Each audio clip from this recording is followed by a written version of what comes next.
Okay, I start the recording. Again, good morning. Nung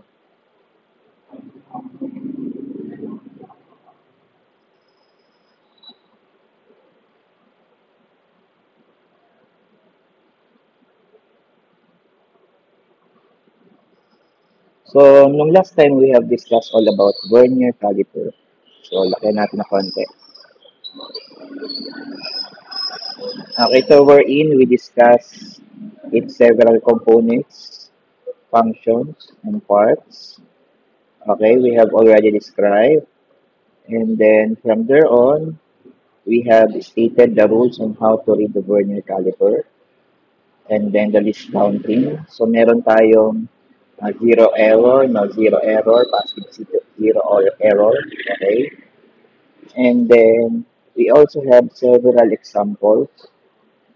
So from there on, we stated that, for example, at this figure, we use the what we call common sense method. Ano? For example, from here we have 10, 11, 12. Kasi yung nasa taas ay cm. So, ang conversion ng 1 cm is 10 mm. That's why it becomes 11, 12, and 13. And then yung tapat na tapat, which is 42. That's why we come up with 13 plus 21 times 0.02. That is 0.42. Ano? So, ang counting natin dun sa bawat gitling ay 2, 4, 6, 8. Kaya 4, and then isang tapat na tapat, kaya 42. 13.42. Nakuha ba yung 13.42 kung paano nakuha? So, again, yung pinaka-zero sa ilalim is tapat dun sa 13. Bakit 13? Kasi yung nasa taas ay centimeter. So, ibig sabihin, yung nasa taas ay 10 mm, 20 mm, 30 mm, 40 mm. Pero kung pag-uusapan ng cm, yun ay 1 cm. Kaya lang, for the convenience of reading, we use the measurement mm. So, ibig sabihin, yung ibig sabihin ng 1 is 10 mm, 2 is 20 mm. So, if we count, we can say na 11, 12, 13 yung nasa tapat ng 0. And then, yung tapat na tapat is nasa 4, and then yung isang gitling is 1. So, ang counting ng bawat gitling ay by 2s. Kaya yun ay 2, 4, 6, 8, 10. Kaya kung 42, 44, 46, 48. So, yung tapat na tapat is 1, kaya siya ay 42. Nakuha po?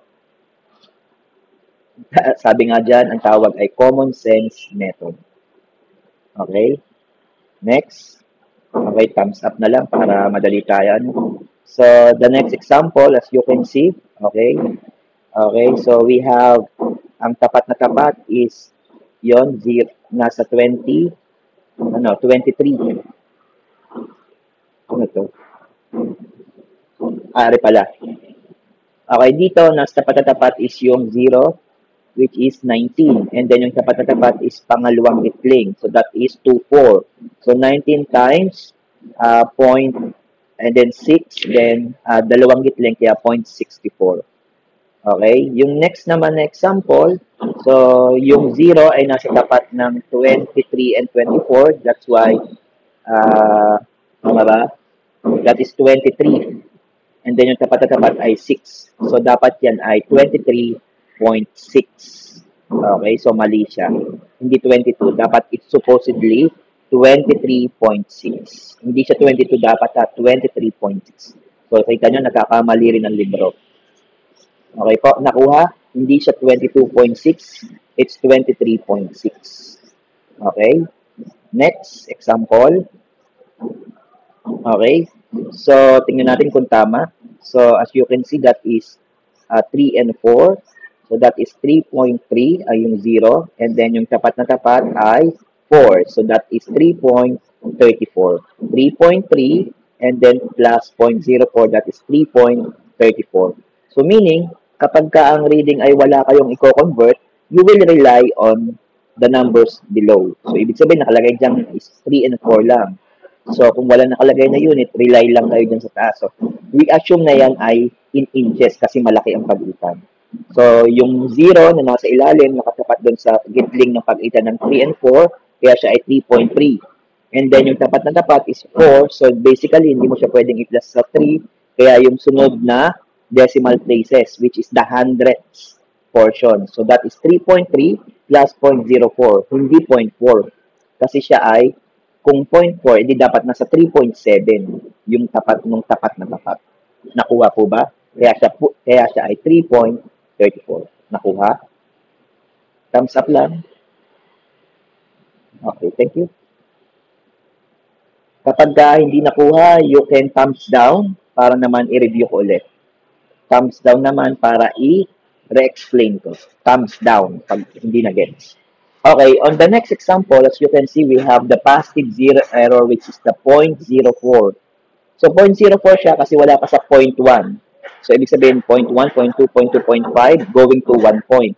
So, nasa pagitan siya ng 0 and 0.1. That's why the answer would be 0.0, and then yung tapat na tapat is 4, kaya 0.04. Nakuha po? Okay. Thank you. Thumbs up, thumbs down lang ha. Huwag mahihiya. Okay, next. In the next example, that is...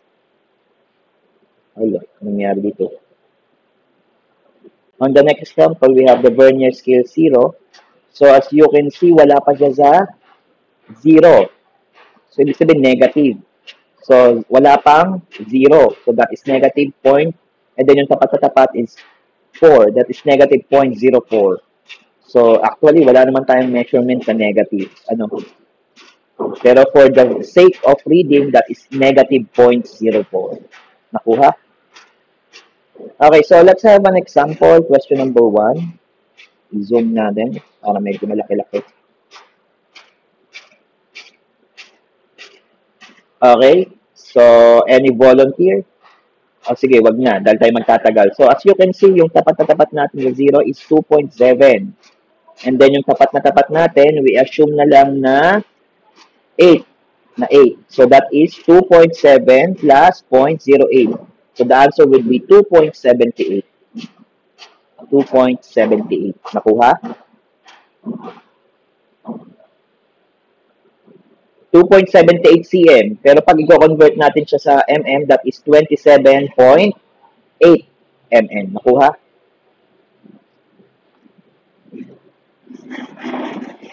So, ito ay cm. So, that is 27.8 mm. Pero kung cm, that is 2.7. Tapat na tapat ay 8. Kaya 2.78 cm. Kung cm. Okay po? So, skip na natin kasi I am expecting na alam na ninyo. Tingnan natin kung meron na dito micrometer. Tingnan ko lang hindi ko kabisado itong reference kasi kaka-download ko lang ng ano. Okay, next is the what we call micrometer. Ito na.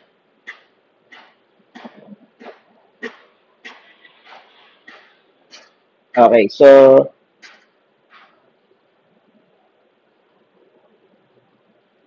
when we say micrometer, it is an improvement over the measurement of vernier caliper discussed in the past article. Ibig sabihin ng improvement, it is an additional measuring device na, kumbaga, in terms of accuracy, it is more accurate.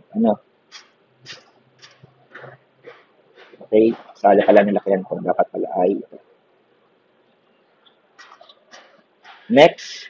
So, there are several types of micrometer. We have the outside micrometer. Second, we have the inside micrometer. We have the micrometer depth gauge.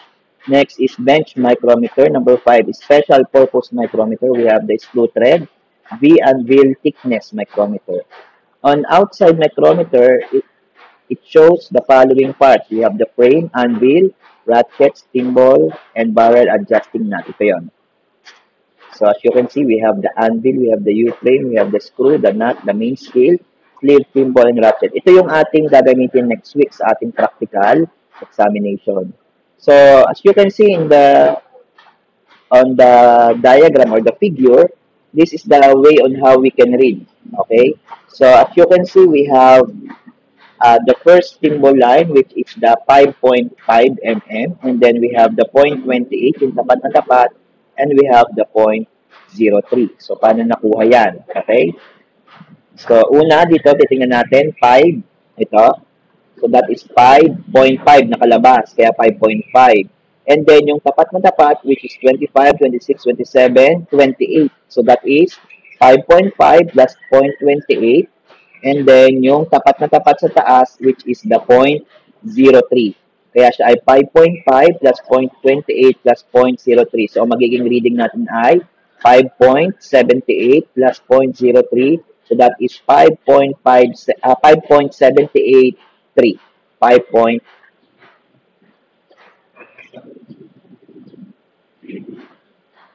Saan ang ating ballpen? Draw.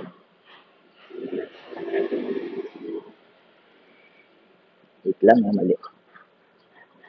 Line.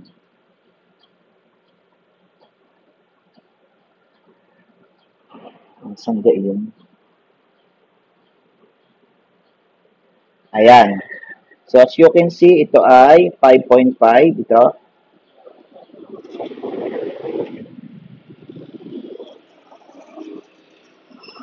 Kaya gumalaw. And then, itong sunod na symbol line, ito, yun ay 0.28. And then, yung tapat na tapat, which is 3. Hindi pa, itoklak pa bukas na. Ito, kaya yun ay 0.003. So that is 5.783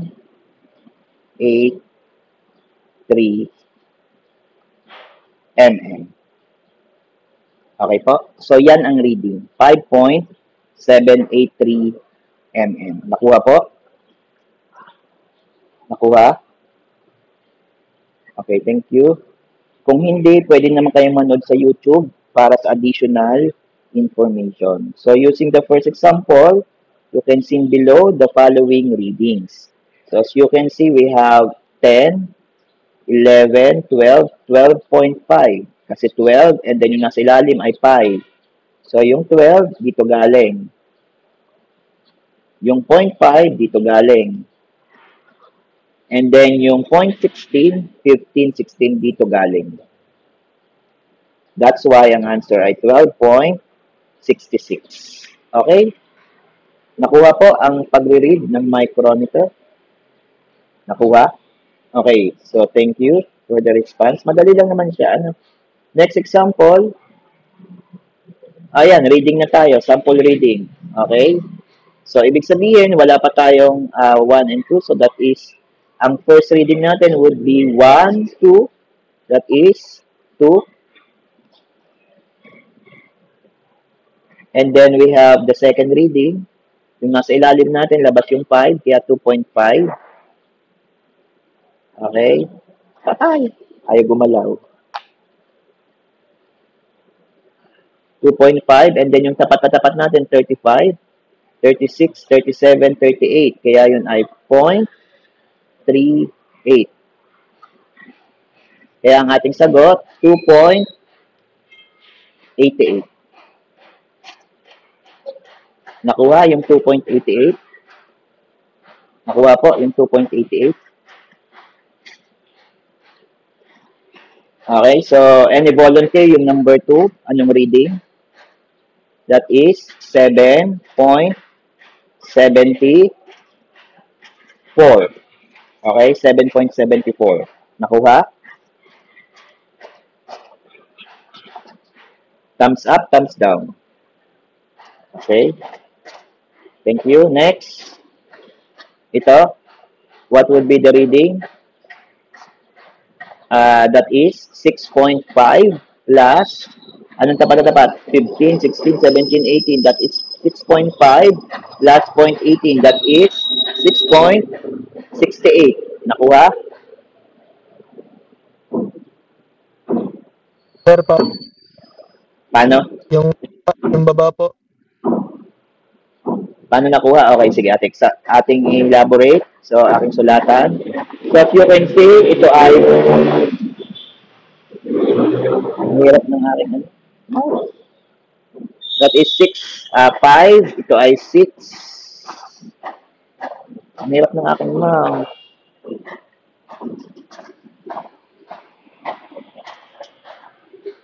Nakakainis. Wait lang.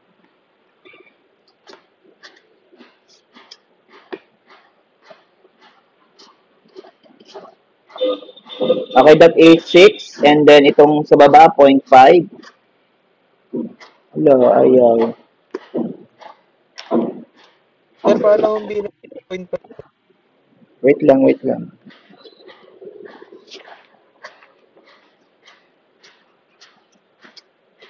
Paano ang bilang?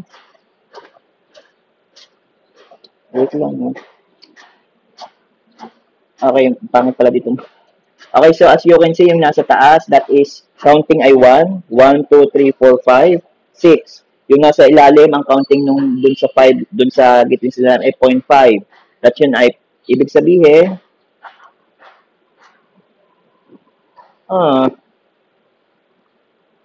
putik.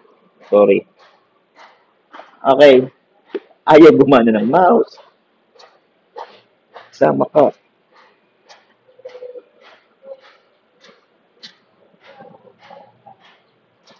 Okay, ibig sabihin, yung counting sa ilalim ay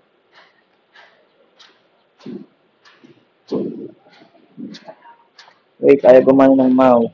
Putik.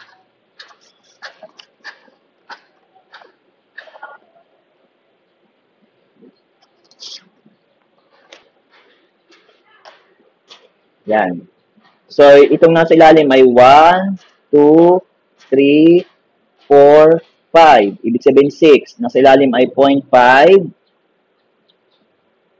1.5, 2.5, 3.5, 4.5, 5.5, 6.5. Okay? Ibig sabihin, kung nandito ang reading, ibig sabihin siya ay 6.5. Then, yung tapat na tapat ay ito. So, ang reading niya ay 16, 17, 18. Kaya ito ay 6.5 plus 0.18.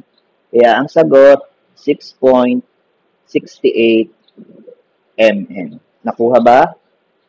Kung paano naging 6.68 mm? Nakuha? Okay, yun ang tanong, nakuha? Ang hirap. Dito, anong mouse? Reset. Sorry. Naka-record pala. Okay, next. We have the 2. We have the 3. So, ibig sabihin ito ay 2.5. Ito ay 3.5. Ibig sabihin, ito ay 3.5 plus 30, 31.31. Napaka-basic. Ano? 3.81. Nakuha kung bakit 3.81? Okay, napakadali naman. 3.5, 3 plus 0.31, 3.81. Next. Okay, so as you can see, we have 1, 2, 3. So, hindi pa nalabas yung ano. That's why, that is 3 plus, that is 5, 6, 7, 8, 9. Wala pang 1. Kaya that is 0.09. Kaya ang sagot, 3.09. Hindi 3.1, kundi 3.09 kasi wala pa sa 10. Kung nasa 10 na siya, that is 3.10. So, since 3.0, 09 pa lang, 9 pa lang ang katapat, kaya 09. Nakuha? Kung bakit 3.09? So, marami dyan nagkakamali sa practical. Kaya tatandaan yan. Next. We have, wala pa yung 1, wala pa yung ano, so that is definitely 0.29. Kasi yung tapat na tapat ay ito. Okay po, nakuha. 0.29 lang ang sagot. Okay? Nakuha. Napakadali naman. Ano? Next. So, we have 1, 2, 3. Labas yung 5. So, in this case, we can assume na siya ay wala pa sa 5 kasi hindi pa masyadong labas. Ibig sabihin, meron tayong tinatawag na Proximity. Ano? Proximity. So in this case, hindi pa totally labas yung 0.5. That's why that is 3 point, labas na labas, yung tapat na tapat ay 6. Kaya ang sagot ay 3.46. Not 3.5 plus 0.46. Ang iba, ang sagot ay ganito, 3.96. Hindi siya ganyan. Kasi yung 0.5 ay hindi pa niya namimit. Kaya medyo labas pa lang siya. Ano? So, in this case, hindi siya 3.96. It's 3.46. Hindi pa kasi labas na labas yung 0.5. Yung proximity na tinatawag. Nakuha? Hindi siya 3.96, it's 3.46 pa lang. Diyan maraming nagkakamali sa practical. Akala nila 3.5 plus 0.46, that is 3.96. So, mali. Sa proximity, hindi pa labas yung 0.5. Nakagitling na siya kasi papalabas na yung 0.5. That's why, yung assumption natin is yung less than or equal to 0.5. Yun yung sagot. Paglabas na yung 0.5 sa baba. So, in terms of proximity, that is 3.46. Pero kung labas na yung 0, tapos labas yung 0.5 sa baba, tapos naka 1 and 2, that is 3.52. Nakuha? Proximity. Ano? In the next case, that is 5.5. Yan, labas na. 5.5. So, sa proximity, labas na yung 0.5. And then, labas yung 0.3. So, that is 5.8. So, yan ang sagot. 5.8. Nakuha sa 5.8 in proximity. Nakuha po? Nakuha? Paki-thumbs down kung merong hindi nagigets. Yung last example yung next, anong sagot? Bakit? Ngayon, hindi ilas ang PhilHealth kasi ang order daw doon ay transfer. Ang makakagamit daw ng PhilHealth ay yung VAT-MC na pagka-transferan. Ay, hindi na kami ka-transfer. Sabi ko nga, sabi nila, mami, clear nyo doon sa nurse station kung na-transfer pa o discharge na lang. Kasi, pagka po transfer, ang may karapatan kong gumamit is yung last hospital. Hindi na kami. Pwede ilita. Hindi na transfer. Dahil, wait lang wait. For a moment. Overdose lang naman. Ayoko nga, nag-overdose. Siyempre, nagkatama na rin nga. Wala na. Kita mo yung reading. Ang reading naman yung... Sabi ko yung guys ko, sabi ng doktor ko, okay, discharge na. Pero kita mo, ibasahin mo yung plate. Oo, nabasa ko na aneurysm. Na, kumbaga parang, napuyat, sumabog ang ugat, pero hindi naman aneurysm. Ano naman ang gamot na Edica? Oo. Napuyat naman ang gamot na Kaya kung ako, i-discharge na lang natin. Tapos yung medication na lang. Then, if ever na mag-epileptic ulit, di saka natin susugod sa VAT-MC. Yun naman ang inisip ko. Kailangan daw yung order ay magaling sa nurse station. Sabihin mo sa nurse station ay discharge na lang dahil wala rin ako tatanggap sa VAT-MC. Kausap na wala rin naman. Di ating i-push na lang na gayon. Tapos ay, diretso ka ng PCS Hintayin kita, ako na class pa naman.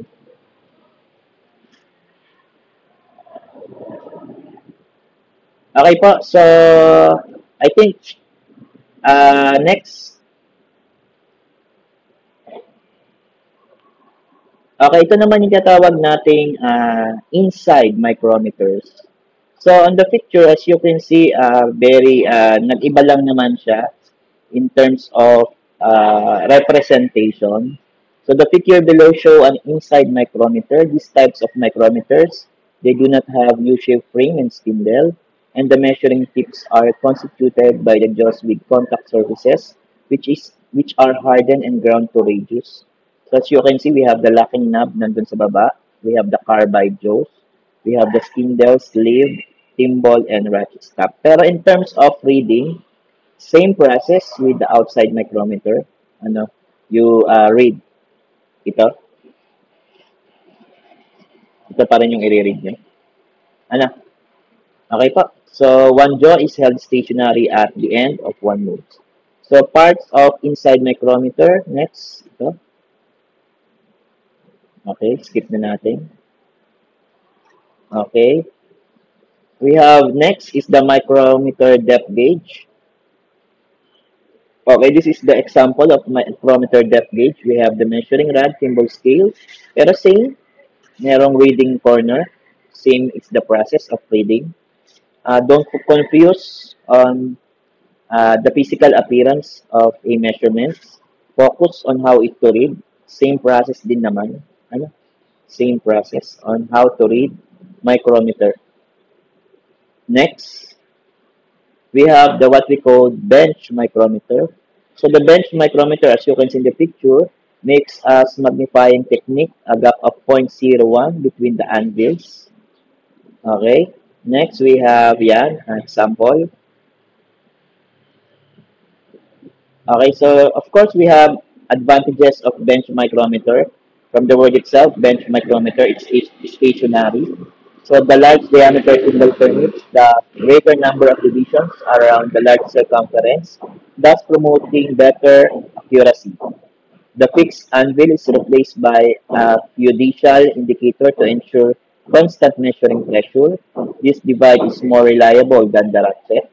Micrometer screw errors will have a minimal effect since the screw is used over a very small large during measurement. So disadvantages of bench micrometer, only one disadvantage, it can only be used as compared to it. It's extremely sensitive and embodies scientific principles to enable measured errors to be greatly magnified. So advantage din ng bench, naka-fix siya, stationary. So not unlike yung mga outside and inside na nakadepende sa paraan ng pagsukat dahil siya ay sa labas. Next, we have special purpose micrometers. So we have the screw thread micrometers. As you can see in the example, this type of micrometers are similarly to an ordinary micrometer with a difference that is equipped with a special anvil and spindle. So it also used to measure the threads, kaya nga screw thread micrometer. We have also the what we call V-anvil micrometer, as you can see in the picture. The V-anvil micrometer is used for measuring odd-fluted tops, filling cutters and reamers, as well as checking out of roundness to tens of thousands accuracy. In these types of micrometers, the angle of V equals 60 degrees and the apex of V coincides with the axis of the spindle. Okay po. Dun sa attendance nga pala, paki-screenshot na lang nung mga umattend. And then, paki-send sa GC kasi hindi na ako makapag-check ng attendance. And then, after this kasi, lilipad ako ng Kapitolyo para mag-ayos ng guarantee letter. Kasi aming ilalabas na yung aming kapatid today. Ano. So, pasensya na kayo. Talagang ako'y dali-dali na lang. Ano. And then, the recording naman will be posted later on. And then, yung part 2 ng ating discussions will be done later, afternoon. I will invite all the 3 sections again mamayang hapon para naman dun sa last part ng ating discussion, which is yung fasteners and machine binders. Okay, yun yung last part ng ating finals, machine binders. Okay, next, and fasteners. Next, we have the what we call thickness micrometer, as you can see in the picture. It is not convenient to the ordinary micrometer for measuring the thickness of the tube. So, from the word itself, used to measure thickness. Halimbawa, kapal. Ano? So, advantages of micrometer screw gauge, more accurate than rules, greater readability. So, next, we have the dial indicator type. Okay, ito yung itsura. Okay, so, meaning, napaka-accurate kasi meron na siyang definite reading. Ano? So, we have the longer, may reading na babasahin niya lang. Ano? At saka naka-pinpoint na kung ano yung magiging reading. Next. Ayan. Another example. Yan, yung ating mga dial indicator. Ano? Bevel protractor. Okay. Ito naman yung ating mga bevel protractor. So, ayan. Ang bevel protractor is used for, in geometry, circular or semicircular instrument used for measuring an angle or circle. The units of measurement are normally degrees. Some protractors are half this, and more advanced protractors like bevel protractor have 1 or 2 swinging arms. Okay? Next, sensya na kayo, medyo paspas. We have types of bevel protractor. We have the mechanical bevel protractor. As you can see in the example, Okay. Next, we have the optical bevel protractor. Okay, ito. So, I will send na lang itong PDF sa ating GC later on. Okay. For your reference and also the recording. Ano? We have yan. Okay, main scale and vernier scale reading is same. You just identified yung tapat na tapat, 45, and then mariread na. Parang ganun din lang naman. Ano? So, we have the main types of limit gauges. Hindi naman natin kasama sa exam yan. Ang kasama lang ay micrometer and vernier caliper. For the sake of discussion na lang. So, main type of limit gauges, we have the plain plug gauges. Okay. Skip na natin. We have the snap gauges. Okay. I will share na lang itong presentation. Pasensya ka, nagmamadalit kami pa. Kapitolyo na. Okay, so, pasensya na po. We will end muna at this part. And then later on, I will be resending again yung ating link and then part 2 ng ating discussions ay mamayang hapon. May strat plan din kami ngayon.